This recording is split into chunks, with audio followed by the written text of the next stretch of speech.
Bilang isang teacher, isa sa bagay na napansin ko araw-araw ay yung gaano kalaki yung epekto ng parenting ng isang bata. At hindi ko lang ito nakikita sa grades nila.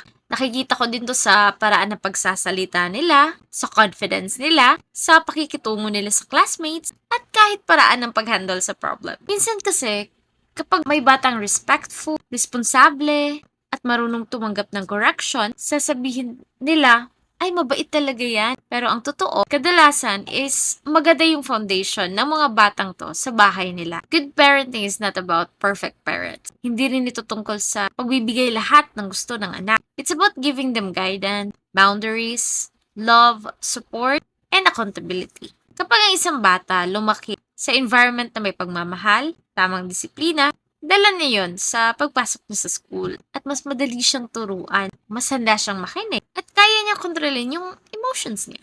At bilang teacher, malaking bagay yon. Kapag ang bata kasi marunong rumispeto, marunong umamin ng pagkakamali, marunong makisama, mas marami kaming oras sa pagtuturo kesa dun sa pag-manage ng behavior problems. At saka hindi lang yung teacher nakikinabang, pati yung classmates niya. Kasi yung batang magandang pagpapalaki, kadalasan marunong yun makiramdam, marunong mag-share, at hindi agad nananakit or nangaapi ng iba. Nagiging positive influence siya sa buong classroom. At kung titingnan natin yung malaking picture, hindi lang future ng bata yung naapektuhan, future ng community natin, future ng society natin. Because today's children are tomorrow's employees, business owners, teachers, engineers, nurses, leaders, and parents. So kapag pinalaki sila na may value, responsibility, empathy, integrity, mas malaki yung chance na magiging mabuting tao.